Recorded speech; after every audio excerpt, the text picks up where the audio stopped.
Welcome to the Sales Mindset Podcast. I'm Dennis. I'm Sam. And I'm Brian. And we're going to do something a little different. We're going to react to a TikTok video. So, let's look at this video. This is the perfect approach when a client says to you, your prices are way higher than the other bids that we got. First and foremost, it's about taking back control of the sales call. And you do that. Okay, so first thing we got here is he's talking about price objections. And I like what he says here, taking back control of the sales call. So this is the idea that they're saying they're controlling it by saying, I've got this objection with the price. You got to meet me here. You've probably hit far more price objections with your advertising. How have you taken control? It was tougher then. I had far less training for sure. When people said it was too expensive, in all fairness, it wasn't exactly valid. We were incredibly inexpensive. We were probably the cheapest ones in town because of the way that we priced everything.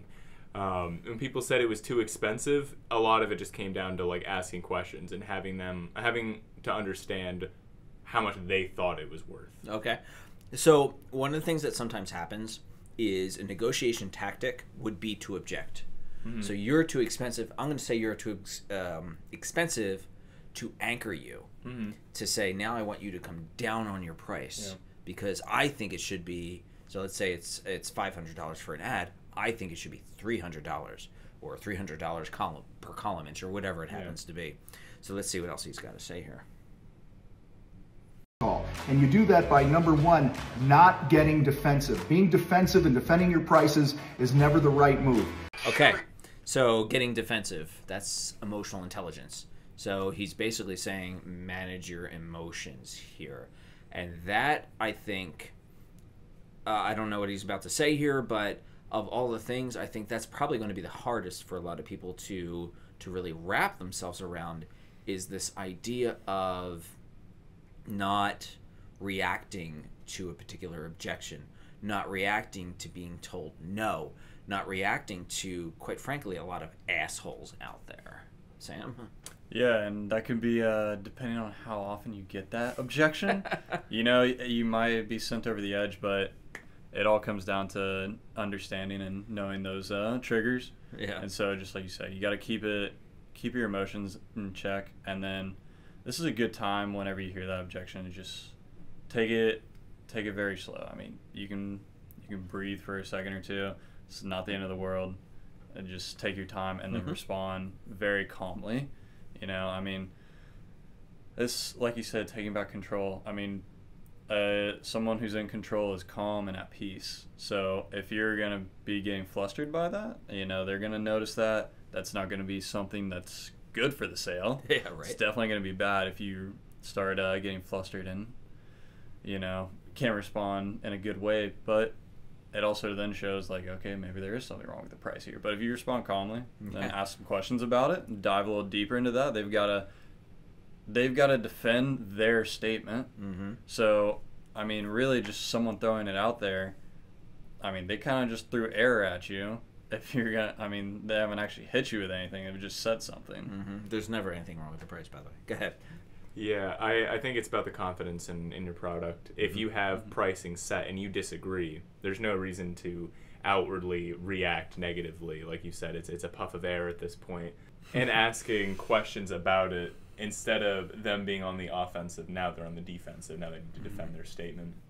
On pricing isn't really an objection in itself, unless the logistical boundaries of their budget literally mean they can't afford something, which is almost never the case. If they're talking to you, they have the budget for it. It comes down to primary objections, while pricing is a secondary objection. All price objections are going to come down, in my opinion, to them failing to see the value of the product that you're offering. Yeah, well, if you didn't prospect properly, one of the things you should be doing is, can this group afford it? Can they afford to do it? Can they afford to maintain it? So it's like the initial purchase afford, and if you're selling something that requires maintenance, the maintenance aspect of that afford. But yeah, willingness is a big piece. Sometimes it's an issue of red tape. Our budget has already been decided this year. So you have to show the value of changing that limiting belief, if you will, that their thing has been changed. All right, so let's see what he says next. Number 2, be curious. Ask a question. Affirm what they said and ask a question. Hey, you know, I hear that from time to time. Affirmation.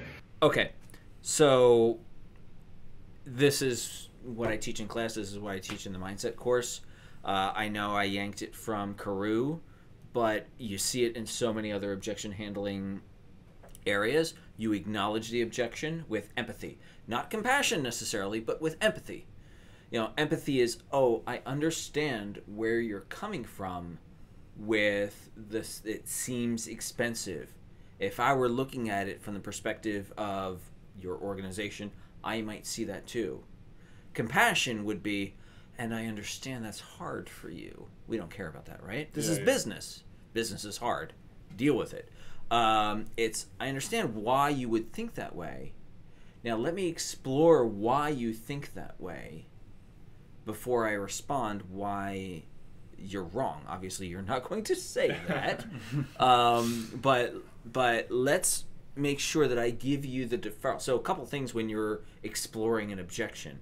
One, it allows you to understand completely where it happens to be coming from, because you could have a false perception of that objection. And number 2, it gives the customer the opportunity to feel heard, if you will.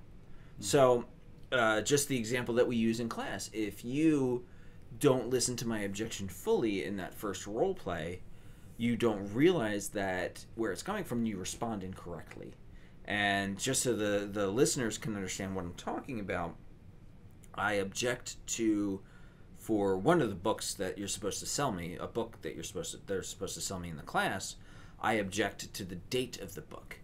And they immediately think, oh, you think the book's old, right? That's the knee-jerk reaction is, oh, this professor thinks the book's old.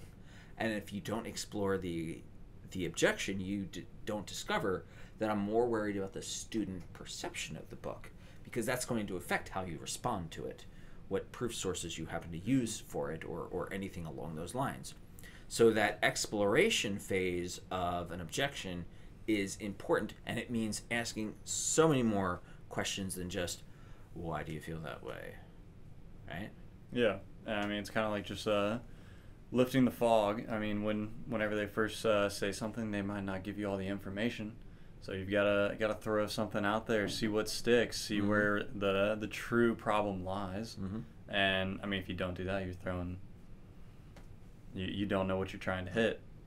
So yeah, you've got to ask questions and clarify. Yeah. So you actually understand the problem and can respond in the right way, like you say. If not, I mean, you're kind of just wasting time.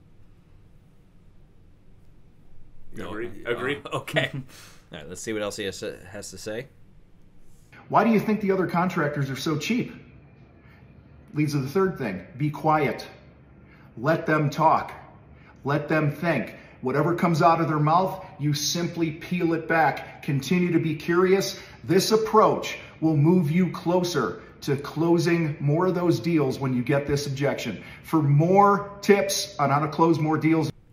So the one thing he said here is let them talk, be quiet. I think there's this mistaken stereotype that a good salesperson is a talkative salesperson, and that's way, way, way wrong. You can say so much more by saying nothing and just listening than you can say by trying to talk over whatever they happen to be saying. Excuse me. Some organizations will call it a golden silence, and I think the stereotypical salesperson wants to interject and wants to feel like they have something to say, and I think that actually is counterintuitive to what you want to communicate as a salesperson into being more thoughtful and more measured in terms of your response and careful to listen to what they happen to say. Yeah, I mean, we've kind of already talked about listening and being quiet, but I mean, being quiet is a powerful thing, and there's a lot of people out there that aren't comfortable with silence. It's a big one. And yeah, I don't really know what the best option is to teach someone that, because I had a partner in college that worked on with projects and did role plays, and he really did not like silence. I mean, he liked to fill it, and before we would do the role plays, I would try to tell him like, hey, it's all right if there's a little bit of silence, it's fine. And it's not like it was a huge problem, but he definitely I don't know, there wasn't like there was never any long pauses, and obviously you don't want a whole lot of long pauses, but you also want some time to think and then respond in the best way. The first knee-jerk reaction thing you think of to say probably isn't always the best. True. 90% of the time. Yeah, so what would you think about to tell someone who's not comfortable with the silence, who thinks they should kind of be responding quickly? It's a matter of practice, I think, in that case. You can role play silence to just show that it's not a big deal. But I think the best thing I ever heard about something like this is, in your group of friends, if you're the type of person who is uncomfortable with silence, in your group of friends, which hopefully is a safe place to do this, refrain from speaking as much as you need to. Yeah. And one, it'll probably improve your relationships with those friends because they probably all know you as the person who bips all the time. But it'll also allow you to become comfortable with not speaking. Someone else will fill the time. And realize that silence is not that big of a deal. I remember the very first large deal I made, I dropped the price on the person, and damned if it didn't feel like a half an hour before they responded to it. Probably was like maybe half a second. I know they were just probably working the budget out in their head, whether or not they could afford it or not. Or I think they wanted to spend the money. It was just, where do I move the money around? But the response was, oh yeah, no problem. And my inner follow-up thought, like 2 days later, was like, I should have asked for more. Yeah. Right? But silence is scary for a lot of people. And, it's a confidence issue. But I want you, the listener, to feel that you can get through it, and you will, at some point in time, be able to become confident and comfortable with that silence, as long as you practice that silence. If you've got a partner, if you've got a good friend that you trust, that you can be vulnerable with, sit in silence with eye contact. Because silence and eye contact, they're probably two of the very, very most uncomfortable things that people have to deal with. It's almost at the end of this thing, so let's see what else he has to say. I think that might be it. For more tips, No, how to no. close more deals here. Yeah, so that was his thing. So, hopefully you enjoyed this. This was a TikTok that we responded to, but hopefully you enjoyed it. If you want more of those, put some comments if this is the YouTube. But we're going to try and do a little bit more, just so we can give some advice based on what some people, the talking heads, are saying over on the social medias. Do you guys have any more things to add? No. No, nothing else to add. All right, just be confident with that silence, and thanks for joining us this time.